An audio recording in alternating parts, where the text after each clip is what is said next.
From the silence of the desert rose a voice that shook empires. Born an orphan, chosen as a messenger, hunted, exiled, and finally victorious, he brought mercy, truth, and the final message. This is the story of Muhammad sallallahu alaihi wasallam, the seal, with the final message. Chapter 1. Before the light, the world awaited a prophet. Long before he was born, they knew he was coming.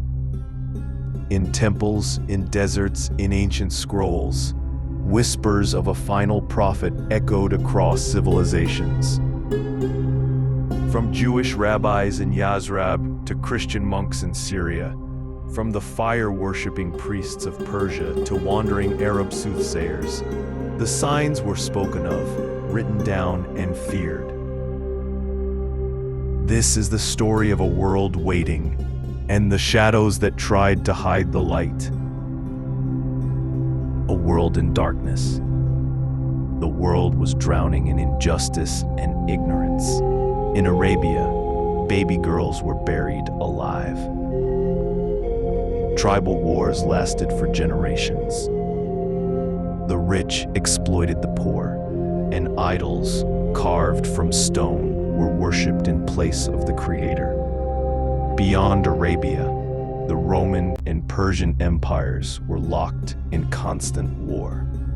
Greed and cruelty shaped the politics of the time. Morality was fading. Hope was dim. Yet across the continents, people of knowledge studied the skies and scriptures, knowing a great change was near. Prophecies in the books of the people of the scripture. In Yazrab, Jewish rabbis studied their sacred texts. The signs pointed to a coming prophet, one not from their own lineage, but from Arabia. They spoke of his time, his qualities, and the land of his migration. The name Ahmad appeared in their prayers and expectations. In the deserts of Syria, Christian monks read the Injil. One of them, Seerah, saw signs of a coming messenger, a prophet who would not read or write, but whose message would reach every corner of the world. They knew, and they waited. Signs in the east. Persia's fire goes out. In the mighty empire of Persia, the sacred fire that had burned for 1,000 years suddenly went out, an event that shocked the Zoroastrian priests. This fire, kept alive continuously in Yazd and other fire temples, symbolized the eternal strength of their religion. For it to extinguish without wind or interference was an omen no priest could explain. At the same moment, the palace of the Persian king, Chosroes, trembled. 14 of its towering balconies fell to the ground. The royal astrologers, known for their wisdom and foresight, were disturbed. What did this mean? What power could shake the king's palace and darken the sacred flame? That very night, Lake Sawa, a sacred and ancient lake, mysteriously dried up, and the idols in temples across Persia toppled from their places. The signs were everywhere, yet the priests and kings could do nothing but watch. The old ways were weakening. A new chapter was about to begin, not from the heart of empires, but from the sands of Arabia. Whispers and warnings. In secret, some groups tried to trace the bloodline mentioned in the prophecies. They feared a messenger who would expose their falsehood and end their control. The people of influence, tribal leaders, fortune tellers, and rulers of small kingdoms grew restless. They consulted soothsayers, studied ancient records, and monitored noble families in Mecca. Some tried to eliminate the line of Ismail. Assassinations, dark rituals, and political manipulations were used in hopes of stopping destiny. But the plan of Allah was already unfolding. Among the Arabs themselves, Arab poets recited verses that unknowingly foretold the coming of a great light. Soothsayers had visions of a prophet rising from Mecca. Even idol worshippers were unsettled. The keepers of the Kaaba sensed an approaching change.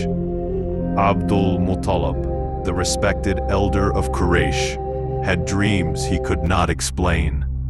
A feeling of divine presence was growing in the air.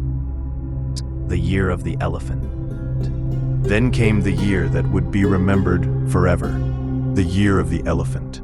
Khan, as Amu Fil, a powerful Christian governor of Yemen, Ibrahim, was enraged that Arab tribes continued to honor the Kaaba instead of his grand cathedral.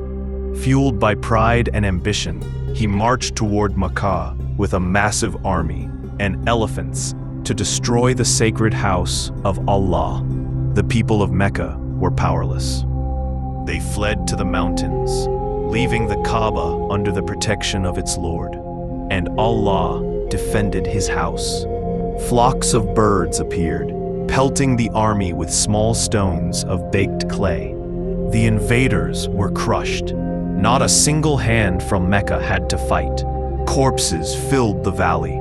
The elephants collapsed, and Abraham, once so proud, returned to Yemen diseased and broken. It was a sign. This land was protected, for someone very special would soon be born in it. The night of his birth. The night was calm. The stars shone brighter than usual.